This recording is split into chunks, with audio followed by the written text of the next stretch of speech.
በስመ አብ ወወልድ ወመንፈስ ቅዱስ አሃዱ አምላክ አሜን። የተወደዳችሁና የተከበራችሁ የጉባኤ ኒቆዲሞስ ተከታታይ ትምህርት ተማሪዎች በሀገር ውስጥም በውጭም ዓለም ያላችሁ ኦርቶዶክሳውያን ለጌሳት አቆጣጠራች ሰላም ብያለሁኝ። እግዚአብሔር ስሙ የተመሰገነ ይሁን።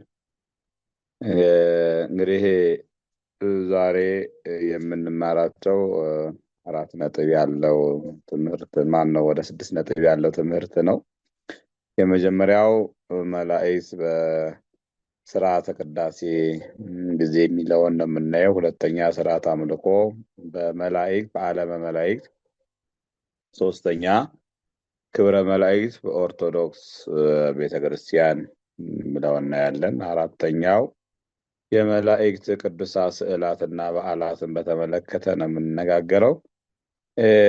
አምስተኛ መልአከ ሞት በፍርድ ቀንና በዕለተ ምጽአት ድርሻው ምንድን ነው የሚለው የምናየው። ስድስተኛው እና የመጨረሻው የክርስቲያን መልአካዊ የሕይወት ጥሪ የሚለውን እናነሳና ትምህርታችንን እናጠቃልላለን። እንግዲህ ስድስቱን በጣም ሰፊ ሀሳብ ነው ያለው። እያንዳንዱን ከተመለከትነው ለአንድ ጉባኤ ብቻ የሚሆን ነው፣ ግን ዋና ዋና አንኳር ሀሳቦችን ነው የምናነሳው።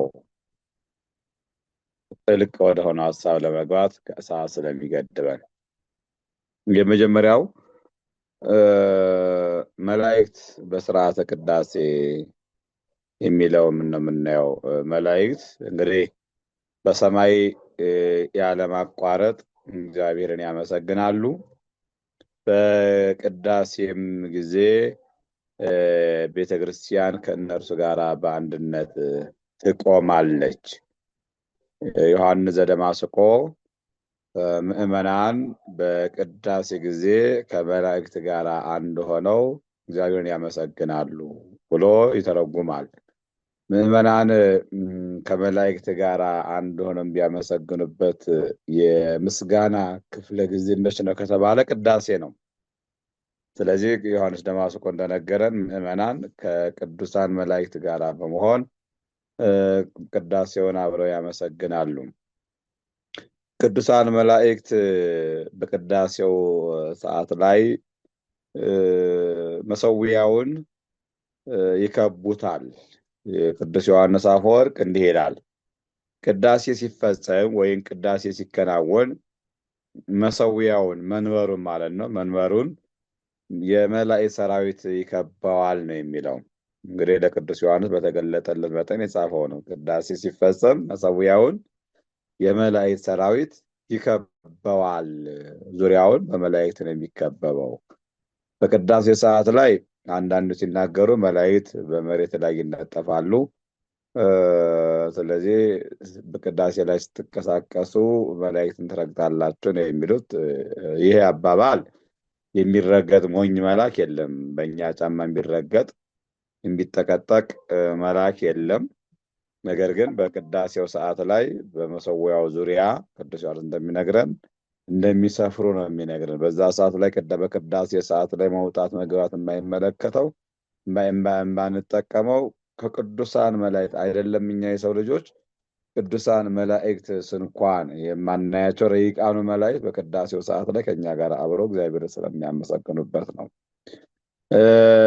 ያንን መስዋዕታችንን የሚያሳርጉ ቅዱሳን መላእክት ናቸው። ቅዱሳን መላእክት ናቸው የሚያሳርጉልን። ወመላእክት እግዚአብሔር እንዘ ያርጉ ወይወርዱ ዲበ እጓለ እመሕያው ትሬእዩ ነው የሚለው ዮሐንስ ወንጌል ምዕራፍ 1 ቁጥር 51 ላይ ሲናገር የሰማይ መላእክት በሰው ላይ ሲወጡና ሲወርዱ ታያላችሁ። እንግዲህ የሰው ልጅ የተባለው ክርስቶስ ነው። የመጀመሪያው ክርስቶስ በድንግል ማርያም ማኅፀን ሳለ ቅዱሳን መላእክት ይወጣሉ ይወርዳሉ። ምክንያቱም በድንግል ማርያም ማኅፀን ሳለ ቅዳሴ አልተቋረጠም። ቅዱሳን መላእክት ያመሰግኑ ስለነበረ ነው። ሁለተኛው የሰው ልጅ የተባለ ክርስቶስ ነው። የክርስቶስ ስጋና ደም በሚፈተትበት ሰዓት ቅዱሳን መላእክት ይወጣሉ ይወርዳሉ። ሶስተኛው የሰው ልጅ የተባልን እኛ ነን። እኛ በምናመሰግንበት ሰዓት የእኛም ምስጋና ለመቀበል ቅዱሳን መላእክት ይወጣሉ ይወርዳሉ። ስለዚህ ምስጋናችንን የሚያቀበሉ ቅዳሴውን የሚያሳርጉ መስዋዕቱን የሚያሳርጉ፣ ጸሎቱን የሚያሳርጉ፣ ስግደታችን የሚያሳርጉ፣ በአጠቃላይ በቅድስት ቤተክርስቲያን የምናገለግል አገልግሎት የሚያሳርጉ ቅዱሳን መላእክት ናቸው እና በቅዳሴም ሰዓት ላይ ከእኛ ጋር አብረው ያመሰግናሉ። ምስጋናችን ደግሞ ወደ እግዚአብሔር ዘንድ ያቀርባሉ። ይሄ ነው የመጀመሪያው ትምህርታችን። ሁለተኛው ስርዓት አምልኮ በዓለመ መላእክት ነው የሚለው። እንግዲህ መላእክት እግዚአብሔርን ዘወትር አምላኪዎች ናቸው ያለማቋረጥ። ትንቢተ ዳንኤል ምዕራፍ 7 ቁጥር 10 ላይ ተጠቅሷል። ሉቃስ ምዕራፍ 2 ቁጥር 13 ላይ ስብሐት ለእግዚአብሔር በሰማያት ወሰላም በምድር ስምረቱ ለሰብ፣ በሰማይ ላለ ለእግዚአብሔር ምስጋና ይገባል፣ ወሰላም በምድር ለሰው ልጆችም በምድርም ሰላም ይገባል፣ ስምረቱ ለሰው ልጆችም በጎ ፈቃድ ይገባል እያሉ ቅዱሳን መላእክት አመስግነዋል። ይሄ ምስጋናቸው ከአምልኮት ጋር የተያያዘ ነው። ቅዱሳን መላእክት ምስጋናና አምልኮት አይለያይም። ሰው አምልኮቱን የሚገልጥበት ነው ምስጋና። ሰው ሲያመሰግን አምልኮቱን ይገልጣል ማለት። የአምልኮት መገለጫ ምስጋና ነው። ስላበላን፣ ስላጠጣን፣ ስለፈጠረን፣ ስለሚያኖረን ስናመሰግነው እያመለክ ነው። በምስጋና አምልኮቱን እንገልጣለን እና ስለዚህ ከእረኞች ጋር አብረው ያመሰገኑ ቅዱሳን መላእክት ሁልጊዜ ዘወትር ሳያቋርጡ እግዚአብሔርን እያመሰገኑ እግዚአብሔርን እያመለኩ የሚኖሩ ናቸው። በዓለመ መላእክት እንግዲህ በመኖሪያቸው 3 ነው ብለናል። በነዛ በ3ቱ መኖሪያቸው ላይ የመጀመሪያዎቹ ነገሮች 40 ከዛ 30 ከዛ 30 ሆነው 30 እና 30 60 60 እና 40 100 ነገር ይሆናል። አንዱ ነገር ሲቀነስ ደግሞ 30 ሆነው ይኖራሉ። በዛ በሚኖሩበት ዓለመ መላእክት የዓለም የመላእክት መኖሪያ ነውና በዛ በሚኖሩበት ቦታ ላይ ሆነው ዘወትር እግዚአብሔርን እያመለኩ እያመሰገኑ ይኖራሉ። ቅዱስ ጎርጎርዮስ ዘኑሲስ እንደሚያስተምረው እንዲህ ይላል፣ የመላእክት ሕይወት ያለማቋረጥ ምስጋናና መታዘዝ ነው ይላል። እግዚአብሔርን የሚያመልክ ሰው ለእግዚአብሔር ምስጋና ያቀርባል። እግዚአብሔርን የሚያመልክ ሰው ለእግዚአብሔር ይታዘዛል። ስለዚህ ቅዱስ ጎርጎርዮስ እንደሚነግረን የመላእክት ሕይወት ያለማቋረጥ ምስጋናና መታዘዝ ነው። ሁልጊዜ እያመለኩ እግዚአብሔርን ይኖራሉ። ቅዱሳን መላእክት እንደኛ የሚቆራረጥ አምልኮት የላቸውም። እኛ ደስ ሲለን እናመልከዋለን እግዚአብሔር፣ ደስ ሲለን ደግሞ ጣዖት እናመልካለን። አንዴ መንፈሳዊ አንዴ ስጋዊ እና መንፈሳዊ የተደባለቀብን ነን እኛ። ቅዱሳን መላእክት ግን ስጋዊ ነገር የለባቸው፣ መንፈሳዊ ብቻ ነው ያላቸው። ስለዚህ የተደባለቀ ማንነት የለባቸውም። ሲያኮርፉ ዝም ማለት፣ ሲደሰቱ ማመስገን የለም። በቅዱሳን መላእክት ማኩረፍ የለም። የሰው ልጅ ግን ሲደረግለት ደስ ይለዋል፣ ሳይደረግለት ደግሞ አኩራፊ ነው። ከቤተ መቅደሱ የሚቀር ማሕሌቱን የሚያቋርጥ ጸሎቱን የሚያቋርጥ አኩራፊ ሆኖ የሚኮበል ነው የሰው ልጅ። ቅዱሳን መላእክት ግን ኮብላዮች አይደሉምና ዘወትር እግዚአብሔርን ያመሰግናሉ ይለናል ቅዱስ ጎርጎርዮስ። ሶስተኛው ክብረ መላእክት በኦርቶዶክሳዊት ቤተክርስቲያን የሚል ነው። እንግዲህ ኦርቶዶክሳዊት ቤተክርስቲያን መላእክትን አታመልክም፣ ግን ታከብራቸዋለች። ምክንያቱም የእግዚአብሔር አገልጋዮች ናቸው። መላእክትን አታመልካቸውም። ምንድነው የምታደርገው? ታከብራቸዋለች። እንዴት ነው የምታከብራቸው ስንል ቤተክርስቲያናችን ለቅዱሳን መላእክት ክብሯ በምንድን ነው የሚገለጸው ሲባል ትሰግድላቸዋለች።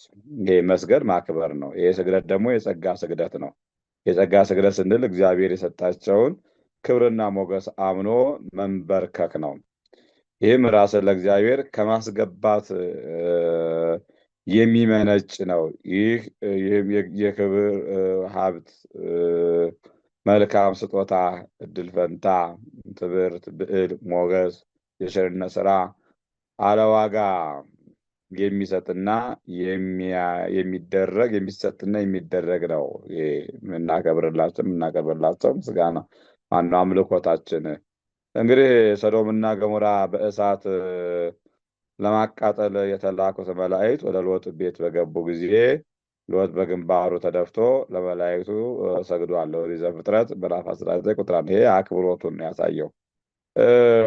ኢያሱን በመጽሐፍ ኢያሱ ምዕራፍ 5 ቁጥር 13 ላይ መላእክትን እንዳከበረ እንዴት ሲመለከት ኢያሱ ወልደ ነዌ የመላእክት አለቃ ቅዱስ ሚካኤል በተገለጠለት ጊዜ በግንባሩ ተደፍቶ ለመልአኩ ሰግዶለታል። በዚህ ጊዜ ቅዱስ ሚካኤል የተቃውሞ አነጋገር አልተናገረም። የቆምክበት ስፍራ የተቀደሰች መሬት ናትና ጫማን ከእግርህ አውጣ ብሎ ነው የተናገረው እንጂ አልተቃወመውም። እስራኤልም የእስራኤልም ንጉሥ የነበረው ነቢየ እግዚአብሔር ቅዱስ ዳዊት ከእስራኤል ሽማግሌዎች ጋር ከመሬት ከፍ ብሎ ሰይፉን ዘርግቶ ለተገለጠላቸው ለእግዚአብሔር መልአክ ሰግደውለታል። ሁለተኛ ዜና መዋዕል ምዕራፍ 21 ቁጥር 16 ላይ የተጻፈ ነገር። ነቢየ እግዚአብሔር ዳንኤልም መልአክ ቅዱስ ገብርኤል በአባል ወንዝ አጠገብ በተገለጠለት ጊዜ ለመልአኩ ለቅዱስ ገብርኤል ራሱ ዝቅ አድርጎ በግንባሩ ወድቆ ሰግዶለታል። ትንቢተ ዳንኤል ምዕራፍ 8 ቁጥር 15። ይህም አክብሮት ነው። እግዚአብሔር የበለዓምም ዓይኖች ከፈተለት። የእግዚአብሔር መልአክ በመንገድ ላይ ቆሞ የተመዘዘ ሰይፍ በእጁ ይዞ አየ፣ ሰገደ፣ በግንባሩም ወደቀ። ዘኍልቍ 22:31። እንግዲህ ጥቅሶች አሉ፣ ሰፊ ጥቅሶች ናቸው። ኢያሱ 5:13 አንብቡት። አንደኛ ዜና መዋዕል 21:16 አንብቡት። ትንቢተ ዳንኤል 8:15 አንብቡ። መሳፍንት 13:20 ላይ ያለውንም አንበብ ነው። እንግዲህ ይህ ሁሉ የሆነው ለመላእክት ክብር መስጠት፣ ክብረ መላእክት የመላእክትን ክብር በማክበር መግለጥ የሰው ልጅ ስላለበት ነው። እንዴት ይገልጣል? በስግደት ለመላእክቱ መልካ ቅዱስ ሚካኤል አለ፣ መልካ ቅዱስ ገብርኤል አለ። እነዚህ መልካ መልክ በመጸለይ ክብራቸውን ይገልጣል። መታሰቢያቸውን በማድረግ ክብራቸውን ይገልጣል። ቅዱስ ሚካኤል መታሰቢያ፣ ቅዱስ ገብርኤል መታሰቢያ፣ እያንዳንዱ መላእክት መታሰቢያ ማድረግ ክብራቸውን ይገልጣል። በስማቸው በመማፀን ክብራቸውን ይገልጣል። ስለዚህ በስማቸው እየተሰየምን እኛ ኦርቶዶክሳውያን ወለተ ገብርኤል፣ አመተ ገብርኤል፣ እህተ ገብርኤል የመላእክቱን ክብር ነው ማሳየት። ቅዱሳን ስም እንዳይጠፋ ነው አንዱ። ሌላው ግን የመላእክትን ክብር ነው የሚያሳየው። በስማቸው ስንጠራ በራሱ መላእክትን ነው የምናከብረው እና ይሄ ክብረ መላእክት ይባላል። መላእክትን የምናከብርበት ነው። ቅዱስ አውግስጢኖስ ይሄን ሲተረጉም መላእክት የተፈጥሮ ስም ሳይሆን የአገልግሎት ስም ነው፣ የክብር ስም ነው ብሎ ይነግራል። የተፈጥሮ ስም ማለት በተፈጥሮ ተፈጥሯቸውን የሚገልጥ ስም አይደለም ለማለት ነው። ቅዱስ አውግስጢኖስ ሊቁ አውግስጢኖስ ተፈጥሯቸውን የሚገልጥ ሳይሆን የአገልግሎት ስማቸው ነው፣ የመክበሪያ ስማቸው ነው። ገብርኤል ስንል ባለፈው ብያችኋለሁ፣ አምላክ ወሰብ ማለት ነው። አምላክ ነው፣ ሰውም ነው። ይሄን የሚገልጥልን ይሄ ደግሞ ክብሩን ነው፣ የእግዚአብሔርን ክብርን ነው። መላእክት ስናከብር በነገራችን ላይ እግዚአብሔርን ነው የምናከብረው። መላእክት ስናከብር እግዚአብሔርን ነው የምናከብረው። ለዚህ ነው እኮ መጽሐፍ ምንድን ነው የሚለው? የመልአኩ ክብር በመሬት ሁሉ አበራል፣ በዓለም ሁሉ አበራ ነው የሚለው። ክብራቸው በጣም የሰፋ ነው እና የአንድ መልአክ ክብር በዓለም ሁሉ በምድር ሁሉ ካበራ እኛ ደግሞ መላእክት ስናከብር የምንከብረው እኛ ነን። መላእክትን አክብሮ የተዋረደ የለም አይልም። ዳንኤል ተዋረደ አይልም። ዳዊትን ተዋረደ አይልም። በለዓምን ተዋረደ አይልም። መላእክትን ያከበረ ሎጥን ተዋረደ አይልም።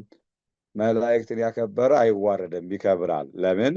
ስማቸው በራሱ ማንን ስለሚገልጥ? አገልግሎታቸውን እግዚአብሔርን ስለሚገልጥ። የእግዚአብሔር ስሙ በራሱ የእግዚአብሔር ክብር የሚገልጥ ነውና መላእክትን ማክበር በተዛዛሪ መልኩ እግዚአብሔርን ማክበር ነውና እኛ ኦርቶዶክሳውያን ሁልጊዜ ለመላእክት ክብር አለን።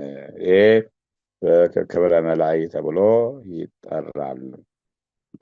አራተኛው የመላእክት ቅዱሳት ስዕላትና በዓላትን በተመለከተ ነው።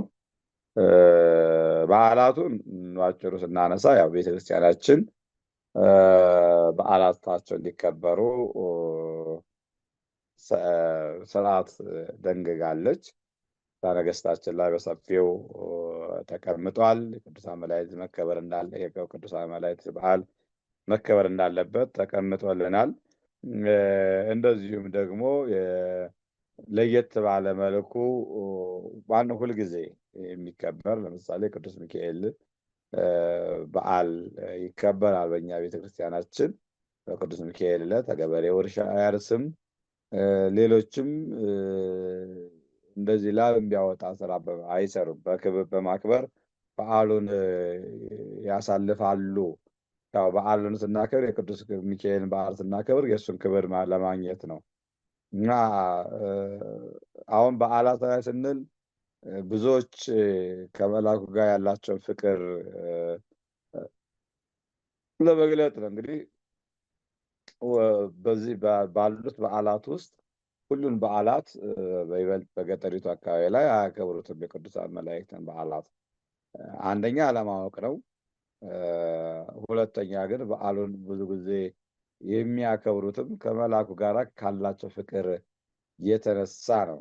ግን የቅዱስ ሚካኤልን በዓል እንደዚህ ከምናከብራቸው እመቤታችን የጌታን የልደቱን ማነው በዓለ እግዚእን ዕለተ ሰንበትን የምናከብራቸው እነዚህ 5ቱ በዓላት ብለን የምንጠራቸው አሉ። 2 ሰንበታት አሉ።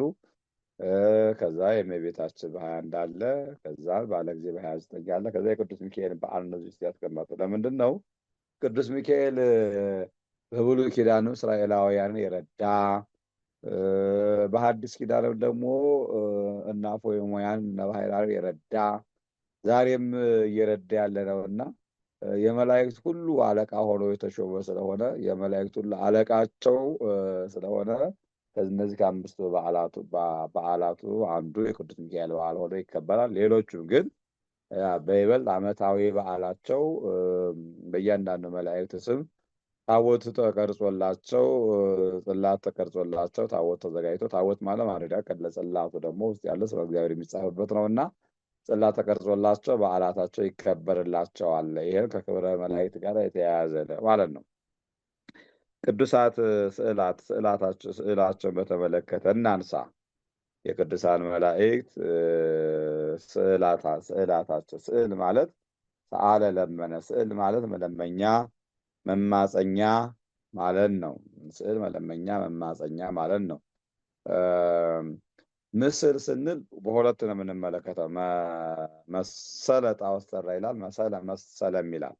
አሁን መሰለ ጣዖት ሰራ ሲል ለጣዖት ነው የሚሆነ ምስል ብሎ ጣዖት ያመጣል። መሰለ ካለ ደግሞ ያንን ነገር አስመስሎ ሰራ ማለት ነው።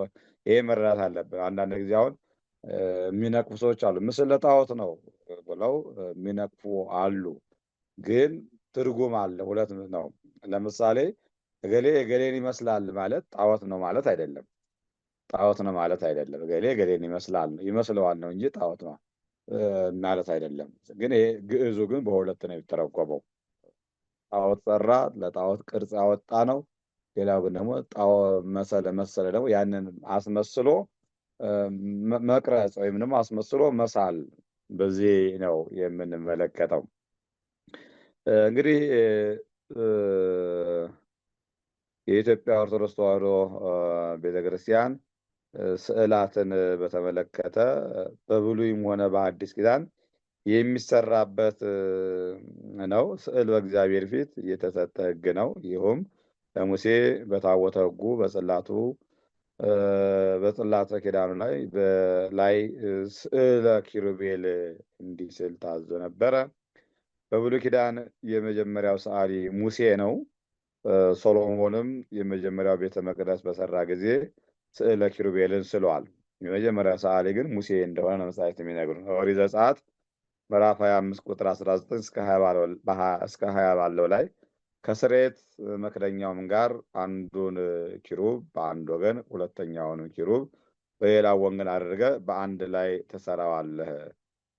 ኪሩቤልም ክንፎቻቸውን ወደ ላይ ይዘረጋሉ፣ የስርየት መክደኛውንም በክንፎቻቸው ይሸፍናሉ። ፊታቸውም እርስ በርሱ ይተያያል። የኪሩቤልን ፊቶቻቸው ወደ ስርየት መክደኛው ይመለከታሉ። ይህን አድርግ ብሎ እግዚአብሔር አዘዘው። ኦሪት ዘጸአት ምዕራፍ 37 ቁጥር 7 ላይ ደግሞ ስናነበው 2 ኪሩቤልንም ከተቀጠቀጠ ወርቅ ሰራ፣ በስርየት መክደኛውም ላይ በሁለት ወገን አደረጋቸው። ከስርየት መክደኛውም ጋር አንድ ኪሩብ በአንድ ወገን ሁለተኛውንም ኪሩብ በሌላው ወገን አድርጎ በአንድ ላይ ሰራቸው። ኪሩቤልንም ክንፎቻቸውን ወደ ላይ የዘረጉ ሆኑ። የስርየት መክደኛውን በክንፎቻቸው ሸፈኑ። እርስ በርሳቸው ተያዩ። የኪሩቤል ፊቶቻቸው ወደ መክደኛው ምናለ ተመለከተ። ላይ መመሪያ ተሰጠው። ዘጸአት 25:19 ላይ፣ ዘጸአት 37:7 ላይ ደግሞ በተግባር ሰርቶ አሳየ። ሙሴ። አንደኛ ነገሥት ምዕራፍ 6 ቁጥር 23 እስከ 33 8 ላይ ባለው ስናነብ ደግሞ በቅድስተ ቅዱሳን ውስጥም ቁመታቸው በቅድስተ ቅዱሳን ማለት በቤተ መቅደሱ ማለት በቅድስተ ቅዱሳን ውስጥም ቁመታቸው 10 ክንድ የሆኑ ከወይራ እንጨት 2 ኪሩቤል ሰራ። የኪሩብም አንደኛው ክንፍ 5 ክንድ፣ የኪሩብም ሁለተኛው ክንፍ 5 ክንድ ነበረ። አንደኛው ክንፍ ጫፍ ጀምሮ እስከ ሁለተኛው ክንፍ ጫፍ ድረስ 10 ክንድ ነበረ። ሁለተኛውም ኪሩብ 10 ክንድ ነበረ። ሁለቱም ኪሩብ አንድ ልክና አንድ መልክ ነበረ። የአንዱ ኪሩብ ቁመት 10 ክንድ ነበረ። የሁለተኛው ኪሩብ እንዲሁ ነበረ። ኪሩቤልንም በውስጠኛው ቤት አኖራቸው። የኪሩቤልንም ክንፎቻቸው ተዘርግተው ነበረ። የአንዱም ኪሩብ ክንፍ አንደኛውን ግንብ ይነካ ነበረ። የሁለተኛው ኪሩብ ክንፍ ሁለተኛውን ግንብ ይነካ ነበረ። የሁለቱም ክንፎች በቤቱ መካከል እርስ በርሳቸው ይነካኩ ነበረ። ኪሩቤልንም በወርቅ ለበጣቸው ይላል። እዚህ ላይ እንግዲህ በስዕል እንዴት ተደርጎ እንደተሰራ የሚያሳየን ነው። አንደኛ ነገሥት 6:29 ላይ በቤቱ ግንብ ሁሉ ዙሪያ በውስጥና በውጭ የኪሩቤልና የዘንባባ ዛፍ የፈነዳም አበባ ምስል ቀረጸ ይላል። ምስላውን ቢለው ያንን አስመስሎ ሰራ ነው። ይሄ በዚህ እንድትረዱ እሺ። አንደኛ ዜና መዋዕል 3:5 ላይ ታላቁንም ቤት በጥድ እንጨት ከደነው፣ በጥሩም ወርቅ ለበጠው፣ የዘንባባና የሰንሰለት አምሳል ቀረጸበት ይላል። ሕዝቅኤል 4:1 ላይም አንተ የሰው ልጅ ሆይ ጡብን ወስደህ በፊትህ አኑራት፣ የኢየሩሳሌምን ከተማ ስዕል ሳልባት ክበባትም ተብሎ መጽሐፍ ቅዱሳዊ ማስረጃ ተቀምጧል። መጽሐፈ መሳፍንት 17:3 ላይም እናቱም ልጄ ሆይ እግዚአብሔር ይባርክ አለችው። 1,000 100 ብር መለሰላት። እናቱም ይህን ብር የተቀረጸ ምስልና ቀልጦ የተሰራ ምስል አድርጌ ከእጄ ስለ ልጄ ለእግዚአብሔር እቀድሰዋለሁ፣ አሁንም ለአንተም እመልሰዋለሁ አለች። ለእናቱም ገንዘቡን በመለሰላት ጊዜ እናቱ 200 ብር ወስዳ ለአንጥረኛ ሰጠችው። እርሱም የተቀረጸ ምስል ቀልጦ የተሰራ ምስል አደረገው።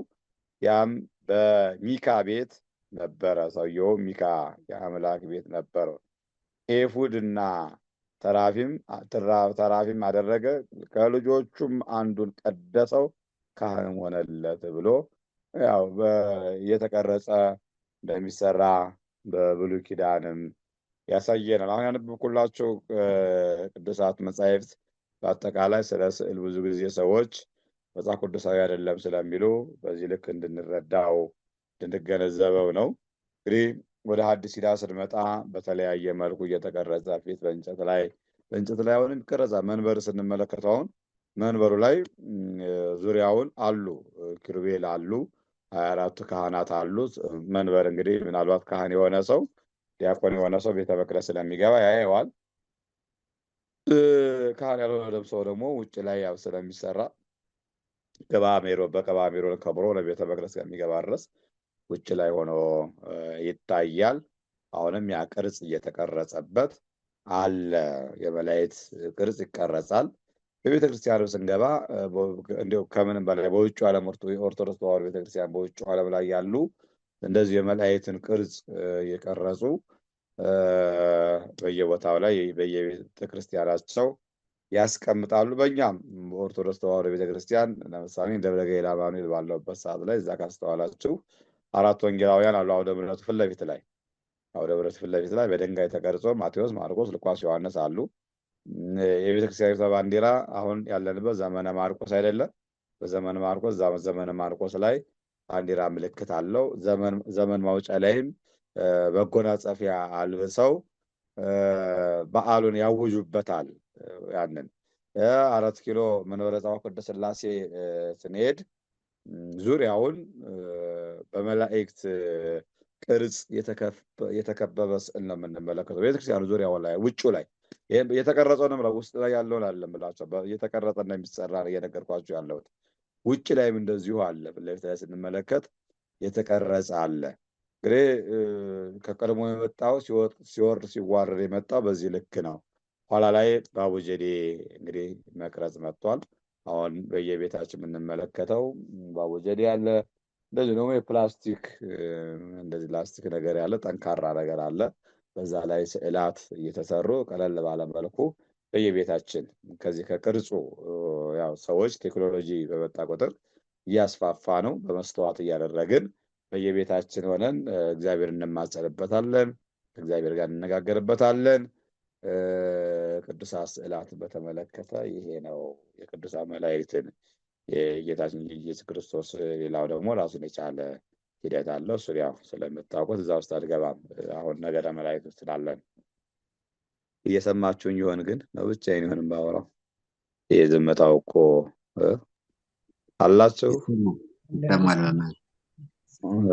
አለመታየት እኮ ዋጋ ያስከፍላል ትንሽ። እሺ ስዕላትን በዚህ ካየን ወደ አራተኛው ነው። ይሄ ወደ እንግዲህ ቅዱስ ሚካኤል፣ ቅዱስ ገብርኤል የሁሉ መላእክት መታሰቢያ አላቸው። ይሄ በዓላቱን በተመለከተ ቅድም አንስተናል። ወደ አምስተኛው ሀሳብ እንለፍ።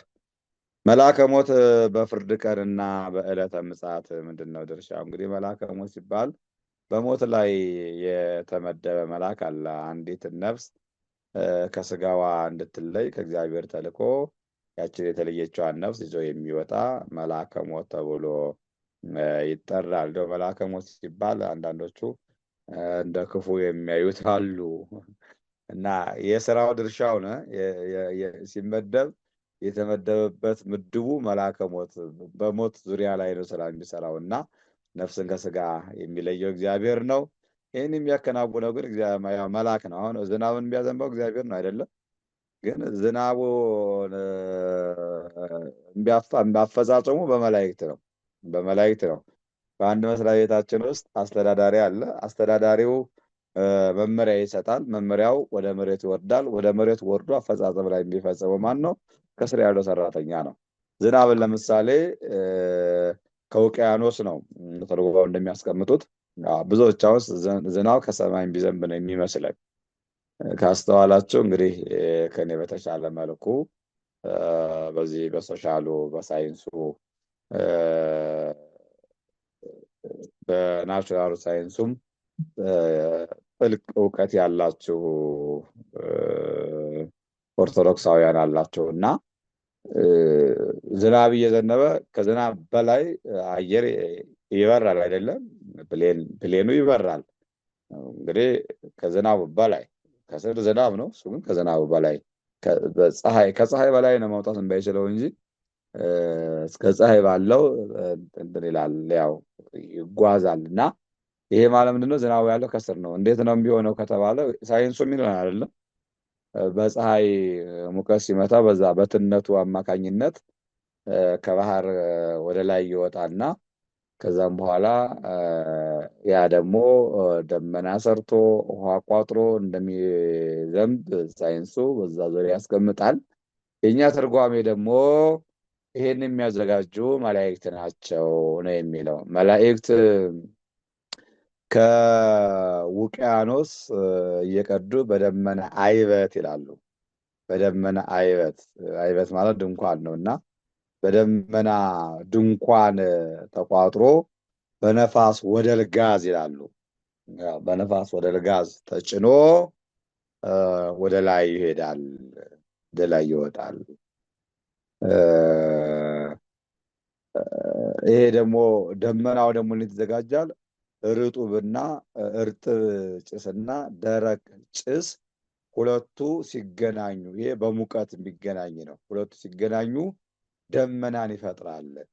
በዚህ በደመና ርጥቡና ደረቁ ጭስ ሲገናኙ በሚፈጠረው በዚህ በደመና ከውቅያኖስ ውሃው ይቀዳና ይቋጠርና በደመና ተጭኖ ወደ ላይ መላእክት ያወጡታል። መልሰው ደግሞ መላእክቱ ዝናቡ እንዲዘንብ ያደርጉታል። ይሄ እንግዲህ የመላእክት የሥራ ድርሻቸው ነው። መልአከ ሞት ደግሞ በሞት ላይ የተሾመ መልአክ ነው። ታዲያ በፍርድ ቀንና በዕለተ ምጽአት ድርሻው ምንድን ነው ስንል እንግዲህ በምጽአት መላእክት ከጌታ ጋር ይመጣሉ፣ ሰዎችንም ይሰበስባሉ። የመላእክት ድርሻቸው አለ፣ እግዚአብሔር ድርሻ አለ። መላእክት እንደሚመጡ የማቴዎስ ወንጌል ምዕራፍ 24 ቁጥር 31 በደንብ አንብቡት እናንተ ከሰዓት አንጻር። የማቴዎስ ወንጌል ምዕራፍ 25 ቁጥር 31 ላይም እንደዚሁ ተጽፏል። አንደኛ ተሰሎንቄ ምዕራፍ 4 ቁጥር 16 ላይ ተጽፎ እናገኘዋለን። እና በዚህ ጊዜ ድርሻቸው ምንድን ነው ሲባል መላእክት የመለከት ድምፅ ያሰማሉ፣ የሞቱት እንዲሰበሰቡ ያደርጋሉ። እነዛ ከተሰበሰቡ በኋላ በእግዚአብሔር ዙሪያው ከእግዚአብሔር ዘር እንግዲህ በክበበ ትስብእት በግርማ መለኮት በመላእክት ታጅቦ ነው እግዚአብሔር ወደዚህ ዓለም የሚመጣ። ሁለተኛ ሲመጣ ለመሰቀል አይደለም፣ ለመገረፍም አይደለም፣ ራግ ሊተፋበትም አይደለም፣ ሊሞትም አይደለም፣ ሊቀበርም አይደለም፣ ሊነሳም አይደለም፣ ተቀብሮ ሊነሳም አይደለም፣ ለፍርድ ነው የሚመጣውና በዛ ሰዓት ላይ የመላእክት ድርሻቸው የትም የወደቁት አጽም እንዲሰበሰቡ ማድረግ ነው። የዚህ ድርሻ ያላቸው ሰፊ ነው ትንታኔው። እንግዲህ የማቴዎስ ወንጌል ምዕራፍ 4 ቁጥር 31 ጀምሮ ያለው ላይ ይቀመጣል። ዕለቱን አያውቁትም። እርግጥ ምንድን ነው የሚለው? ለይእቲ ዕለት ወለይእቲ ሰዓት አልቦ ዘየአምራ ይህ መላእክተ ሰማይ ወይ ወልድ ዘእንበለ አብ በአሕቲቱ ነው የሚለው። ያችን ዕለት ያችን ቀን የሚያውቃት የለም። የሰማይ መላእክትም አያውቋትም፣ ወልድም አያውቃትም ከአብ በቀር ይላል። ይህ ትርጉም አለው።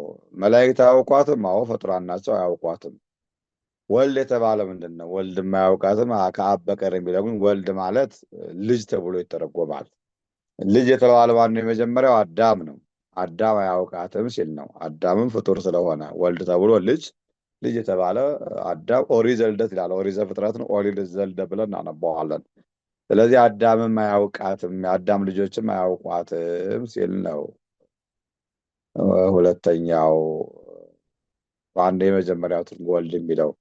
ሁለተኛው ወልድ አያውቃትም ማለት ምን ማለት ነው ሲባል ወልድ ያ የለበሰው ስጋ ቅድመ ተዋህዶ ያ ስጋ አላዋቂነትን መግለጥ ነው። ያ ወልድ የለበሰው ስጋ ቅድመ ተዋህዶ ያ ስጋ የአዳም ስጋ ስለሆነ አያውቃትም። ድረ ተዋህዶ ከተዋህዶ በኋላ ግን ማወቅ ብቻ ሳይሆን አምላክ ነው። ራሱም ነው ደግሞ እንደሚመጣ የተናገረው። ወልድ ራሱን የተናገረውንም ባያውቅ አይደለም የኛ አምላክ ደግሞ የተናገረውን የሚያውቅ ነው። ስለዚህ ግን ሲተረጎም ያ የለበሰው ስጋ ቅድመ ተዋህዶ አላዋቂ መሆኑን ነው የሚገልጠው። ሶስተኛ ወልድ አያውቃትም፣ አብ ብቻ ነው የሚያውቃት ማለት አብ ለወልድ በመስጠት ያውቃታል። ወልድ በስራ አልተገለጠባትም ሲል ነው። ዕለተ ምጽአትን ገና የሚገለጥባት ወደፊት ነው እንጂ በስራ አልተገለጠባትም ለማለት ወልድም ቢሆን አያውቃትም አለ። ሶስተኛው ይሄ ነው። አራተኛው ወኢ ወልድ ዘእንበለ አብ በአሕቲቱ ብለህ ገጥመህ አንብብ ይላሉ መተርጉማኑ። ወልድ ከአብ ተለይቶ አያውቃትም ሲል ነው። ወልድ ከአብ ተለይቶ አያውቃትም፣ አብም ከወልድ ተለይቶ አያውቃትም። ያችን ዕለት የሚያውቋ በማወቅ ሥላሴ አንድ ናቸው። አብ ወልድ መንፈስ ቅዱስ ሁሉም ያውቃል። ምንም መለያየት የለም። በዚህ በስልጣን በመፍጠር በአገዛዝ በአጠቃላይ በእንደዚህ ነገሮች ምንም መለያየት የለም። በአካል በስም የሚለያየው እንጂ አብ ወልድ መንፈስ ቅዱስ የሚለው ስም ማለት ነው። በእግዚአብሔርነት ግን ፍጹም ልዩነት የለም። ፍጹም ልዩነት የለም። ሌላው ልዩነት ምንድን ነው? ስጋን በመመለስ ወልድ ስጋን ለብሷል፣ አብ መንፈስ ቅዱስ ስጋን አልለበሰም። በዚህ ነው የሚተረጎመው እና መላእክት አያውቋትም። ነገር ግን እግዚአብሔር በሚያዛቸው ሰዓት በዛን ሰዓት ላይ ስራቸውን ይሰራሉ፣ ስራቸውን ያከናውናሉ። የእነሱ ስራ መስራት ነው። ከዛ ውጭ ግን እግዚአብሔር ነው ፍርድን የሚፈርደው። እንግዲህ ዮሐንስ አፈወርቅ ሲናገር መላእክት የፍርድ አገልጋዮች ናቸው ይላል። ዮሐንስ አፈወርቅ የፍርድ አገልጋዮች ናቸው ይልና ፈራጅ ግን ክርስቶስ ብቻ ነው ይላል። ዮሐንስ ወንጌል ምዕራፍ 5 ቁጥር 22 ላይ ተጽፎልናል። ፈራጅ ክርስቶስ ነው፣ ሌላ ፈራጅ የለም።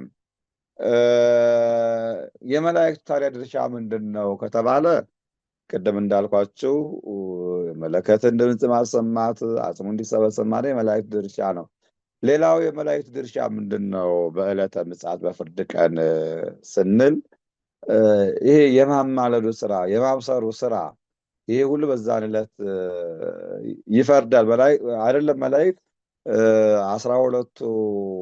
በ12ቱ ወንበር ላይ ይፈርዳሉ ይላል ሐዋርያት ሲያነሳ ነው። እና ምን ማለት ነው ይሄ ሲባል በዛን ዕለት አሁን ሐዋርያት የሚፈርዱ ሆኖ አይደለም። ማንም በዛ ዕለት የሚናገር የለም።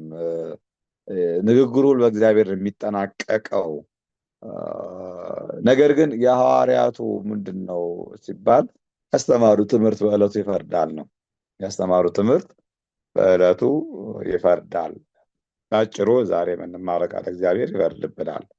እግዚአብሔር በራሱ የሚፈርደው አንዳቸው ነገር የለም። ያ የሰማነው ቃል እግዚአብሔር የሚፈርድብን ንስሐ ግቡ ስንባል ንስሐ ያልገባን የጌታ ስጋና ደም ተቀበል የጌታ ስጋና ደም ያልተቀበል ያን ይሄንን ሰምተሃልና ይሄን ባለመስማትህ በቃ ጽዋ ተርታህ እድል ፈንታህ ሕይወት ነው ተብሎ ይፈረዳል። እና መላእክት ዛሬ ላይ እያማለዱን እየረዱን እያገዙን እያንዳንዱ ጠባቂ መልአክ አለውና ይህ ጠባቂ መልአክ ለዛን ዕለት ያበቃል። ነገር ግን በዕለቱ ፍርዱን የሚፈርደው ክርስቶስ ነው። የሐዋርያት የጻድቃን የሰማዕታት ድርሻ ይሄ ነው። ዛሬ የምናስበው የአቡነ ተክለ ሃይማኖት የአባ ሙሴ ጸሊም ድርሻ ይሄ ነው። እኛን ያስተማረ የሰው ልጅን አስተምረዋል። ያ የተማርነው ትምህርት በዕለቱ ይፈርድብናል እና እንዲፈርድልን እንዳይፈረድብን እግዚአብሔር አምላክ ይርዳል።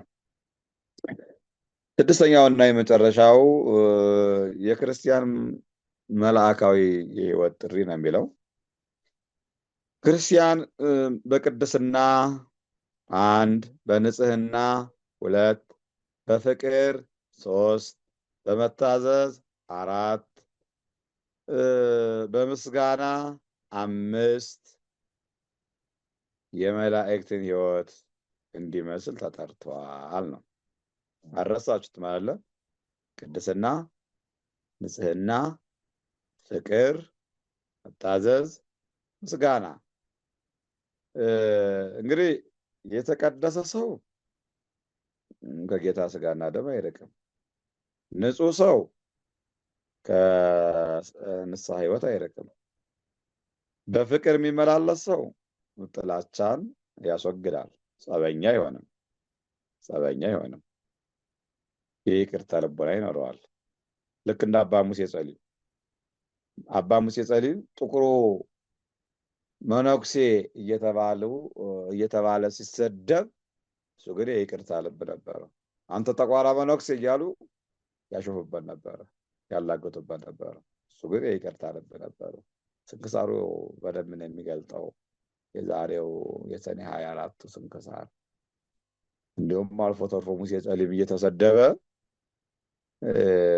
በአረጋውያን አባቶች በር ላይ ውሃ እየቀዳ ያስቀምጥላቸው ነበር። የሙሴ ጸሊም ማስተማሩ በራሱ ጥበቡ የተለየ ነበር። እንዴት እንደሚያስተምር በችልቻ ናፍርድ ፍረድ ገሌ የተባለ መነኩሴ ከዚህ ገዳም መወገድ አለበት።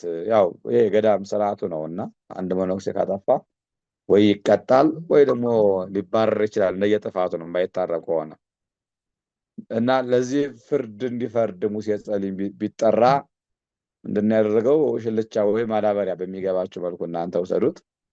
እዛ ውስጥ አሸዋ አድርጎ አሸዋው ማዳበሪያውን በስቶት ተሸክሞ ሲሄድ ለምን እያደረክ ነው አባ ሙሴ ጸሊም ሲባል የተሸከምከው እኮ አሸዋ ከኋላ እየፈሰሰ ነው ብለው ሲናገሩት አይ እኔማ የኔ ኃጢአት እንዲህ እየፈሰሰ በሌላው ኃጢአተኛ ላይ ልፈርድ እየሄድኩ ነው ያለው። ያ ሙሴ ጸሊም እንደሚታወቀው ቀማኛ ነበረ፣ ወንበዴ ነበረ፣ ስጋዊ ፍላጎት የነበረው ሰው ነበረ። በእነ አባ ኤስድሮስ በእነ አባ መቃርስ ተመክሮ ተምሮ የተመለሰ ሰው ነውና በዘመኑ ሁሉ ኃጢአቱን እያሰበ ስለሚኖር አሟሟቱም በወንበዴ ነው የሞተው። እኔ ወንበዴ ስለነበርኩ አሁን ቀደም በወንበዴ ሆኜ ብዙ ሰው ስጎዳ የነበርኩ ሰው ነኝና ወንበዴዎች ወደ ገዳሙ ሲመጡ አልሸሽም፣ ቅጣት ማግኘት አለብኝ ብሎ ሌሎቹ ሸሽተው ሲወጡ እሱ በዛ በገዳም ቆይቶ ነው ተሰይፎ የሞተው። እርግጥ ከሙሴ ጸሊም ጋር 7 መነኮሳትን አብረው አርፈዋል በዛሬው ዕለት እና እነዚህ ቅዱሳን ናቸው እኛን መላካዊ ሕይወት እንዲኖረን የሚያስተምሩን መላካዊ ሕይወት እንዲኖረን የሚያስተምሩን። ስለዚህ ንጽህናን፣ ፍቅርን፣ መታዘዝን አሁን ምስጋናን ብዙ ጊዜ የማመስገን ችግር የለብንም። ማህሌታውያኑ በቅኔ ማህሌቱ ያመሰግናሉ። መርጌቶቹ፣ መምህራኑ፣ ቀዳሲያኑ፣ ዲያቆናቱ፣ ቀሳውስቱ በቤተ መቅደስ ገብተው ይቀድሳሉ። ሰባኪያኑ በአውደ ምሕረት ላይ ይሰብካሉ። ዘማሪያኑ በአውደ ምሕረት ላይ ይዘምራሉ። ምዕመናኑ በቅዳሴው ይሳተፋሉ። የጠነከሩት ደግሞ ሌሊት በመሐሌቱ አልፎ ተርፎ በሰዓታቱም በይበልጥ በጾመ ፍልሰታ በሰዓታቱ አብረው ከቀሳውስቱ ጋራ ምንም ባያውቁት እንኳን ባይማሩት እንኳን ነፍሳቸው እየተሰማች አብረው ያመሰግናሉ። ቅዳሴውን ይሳተፋሉ። አውደ ምሕረት ላይ ትምህርቱን ይሳተፋሉ። ዝማሬ ሲዘመር ከበሮ በመምታት እልል በማጨብጨብ ያመሰግናሉ። ይሄ ችግር የለብንም። አጠቃላይ ግን በፍቅር ነው የሚለው ጥያቄ ምልክት አደርጋለሁኝ እኔ። ማህሌታውያኑ ጋራ ፍቅር አለ ወይ? መጎነታተል የለም ወይ? በአካባቢ አልተለያየንም ወይ? የገሌ አልተባባልንም? እውነት ለመናገር ከሆነ ጥንድርብ ለብሰን ካባ ደርበን ሻሽ ጠምጥመን ስናሸበሽብ እንዴት ደስ እንደምንል በጣም ነው የሚያምርብን። ኦርቶዶክስ ተዋሕዶ ቤተክርስቲያን በዚህ ምንም ድርድር የለውም። ያው ከማይዳስስ ቅርስ ተብሎ ይሄ ምስጋናችን ተዘግቦልናል እና ልዩ ነው። የቅዱስ ያሬድ በረከት ስላልተለየን ስናገለግል ልዩ ነን። በጣም ነው ላይን የምንማርከው። ለእግዚአብሔር ማርከነዋል፣ ግን እግዚአብሔርን አስደስተ ሰውን በጣም ነው የምናስደስተው። እግዚአብሔርን አስደስተነዋል። መላእክቱ በእኛ ተደስተውብናል። ይሄንን ጥያቄ መውሰድ አለብን ኦርቶዶክሳውያን። ትልቁ ነገር ይሄን ማየት አለብን እና ፍቅር ከሌለን ደግሞ እንዴት ነው ወደ አንድነት የምንመጣው? እንዴት ነው መላእክት መምሰል የምንችለው? መላካዊ ሕይወት የሚኖረው አንድ ሰው በፍቅር ነው። መላእክት በፍቅር ነው የሚኖሩት። አንዱ አንዱን አይጎነትለውም፣ አንዱ አንዱን አይከሰውም፣ አንዱ አንዱን አይወነጅለውም፣ አንዱ በአንዱ ላይ አይነሳም፣ አንዱ ለአንዱ ምቀኛ አይሆንም፣ አንዱ ለአንዱ ጸበኛ አይሆንም፣ አንዱ ለአንዱ እንቅፋት አይሆንም። ይሄ ማለት ፍቅር አላቸው እና እኛ ግን ፍቅርን ስናስተምር እንዳንበሳ ፍቅር ስንኖረው ግን እንደ ሬሳ እየሆን ነውና ምናልባት ለአነጋገሬ ላይመጥን ይችላል፣ ግን እውነታ ስለሆነ ነው። ፍቅር ስናስተምረው እንዳንበሳ ስንኖረው ግን እንደ ሬሳ። ያው ሬሳ አይንቀሳቀስም እና በፍቅር የማንንቀሳቀስ በጣም ብዙዎች ነን። ይሄ ሙሉ በሙሉ የለም ማለት አይደለም። ፍቅር ያላቸው ሰዎች አሉ። እግዚአብሔርን የሚወዱ ወንድሞቻቸውን የሚወዱ ድሃውን የሚወዱ መልካም ኦርቶዶክሳውያን አሉ፣ ኦርቶዶክሳውያት አሉ። የሚበዛውን ነው የምንወስደው፣ የሚበዛውን ነው የሚወስደው እና ጥላቻ በጣም በሰፈነበት እኛ አሁን ኦርቶዶክሳውያን እርስ በርሳችን እንኳን የተጎነታተልን ያለን በየሚዲያው አይደለም። በመጎነታተል እንዴት ነው መላካዊ ባህሪ የሚኖረን? መላካዊ ባህሪ እንዲኖረን እንዲያው ትልቁ መሰረቱ ፍቅር ነው። ከዛ እንቀደሳለን፣ ከዛ ንጹህ እንሆናለን፣ ከዛ መታዘዝ ነው፣ ያመሰገን መኖር ነው። የሰው ልጅ ደግ እየሆነ ሲሄድ መላካዊ ጸባይ ይላበሳል። ጻድቁ አባታችን እንዲያው ምሕረታቸው ነው ደስ ይላል። አቡነ ተክለ ሃይማኖት ከደግነታቸው የተነሳ ከፍቅራቸው የተነሳ ከቅድስናቸው የተነሳ ከንጽህናቸው የተነሳ ከ24ቱ ካህናተ ሰማይ ጋር ተደምረው 25ኛ ካህነ ሰማይ ሆነው መንበረ ጸባዖትን ማጠን ከዚህ የበለጠ ምን ክብር አለ? ይሄ ነው መላካዊ ሕይወት ማለት። አያችሁ፣ መንበረ ጸባዖትን አጥነዋል። ምን ይሄ ብቻ አቡነ ተክለ ሃይማኖት ከብቃታቸው የተነሳ እንደ መላእክት ክንፍ ተሰጥቷቸው በክንፋቸው በረዋል። እግራቸው ቢቆረጥ በክንፋቸው መብረር ችለዋል። መላካዊ ሕይወት መላካዊ ሕይወት መኖር ማለት ይሄ ነው እና ሰው ደግ እየሆነ ሲሄድ መልአክ ይሆናል። እንደማ አቡነ ተክለ ሃይማኖት። ሰው እየከፋ ሲሄድ ደግሞ ሰይጣን ይሆናል። እንደማ አቡነ ተክለ ሃይማኖት እንዳጠመቁት ሰይጣን አጠምቋል ለሚለው ገድላቸው። አሁን ይህን ጥቅስ ያነሱና ሰዎች እንዲህ ሰይጣን እንዴት ይጠመቃል? ረቂቅ አይደለም ወይ? ረቂቅ እንዴት መጠመቅ ይችላል? ብለው ይላሉ። ሰይጣን ተጠምቋል ሲባል ምን ማለት ነው? ይሄ ዲያብሎስን እኮ አይደለም የሚያጠመቁት ኦርቶዶክሳውያን። ይሄ ተፈጥሮ የማይታወቀውን ሰይጣን እኮ አይደለም የሚያጠመቁት እኮ። ማንን ያጠመቁት? ያ ሰው የሰይጣን ማደሪያ ሆኖ ሰውነት ሰው መሆኑን ረስቶ ፍጹም ሰይጣናዊ ሕይወትን የሚኖር ሰው የነበረ ነው። ሰይጣናዊ ሕይወትን ሙሉ በሙሉ የሚያስደስተው መግደል፣ ማረድ፣ ሰውን ማረድ፣ ሰውን መግደል፣ በጦር መውጋት፣ በአጠቃላይ በሰው ላይ ስጋዊ ጉዳት ማድረስ ዓላማው ያደረገ ሰው ነው ይህ ሰው እና ምን ተብሎ በቃ ሰይጣን ተብሎ ተጠርቶ ነበር ያ ሰው። ጴጥሮስንም እኮ ሰይጣን ብሎታል አለ ክርስቶስ። ወግድ አንተ ሰይጣን እኮ ብሎታል እኮ እና ሰይጣን አግኝቶ ነው ወግድ አንተ ሰይጣን ያለው አይደለም፣ በጴጥሮስ ላይ ያደረውን ሰይጣን ነው። እና አቡነ ተክለ ሃይማኖት ያጠመቁት ይህንን ነው። ሰው እየከፋ በሄደ ቁጥር ሰይጣናዊ ባህሪን ይላበሳል እና ክርስቲያን የመልአክን ሕይወት እንዴት እንሳተፍ የሚለውን ትልቁ ነገር መልካምነትን ገንዘብ ማድረግ ያስፈልጋል። ቅዱስ ባስልዮስ ታላቁ በንጽህናና በቅድስና የሚኖር ሰው የመላእክትን ሕይወት ይመስላል ይላል። ያስተማረን የመከረን የገሰጸን የአባቶቻችን አምላክ ስሙ የተመሰገነ ይሁን። ይቆየን። ወስብሐት ለእግዚአብሔር።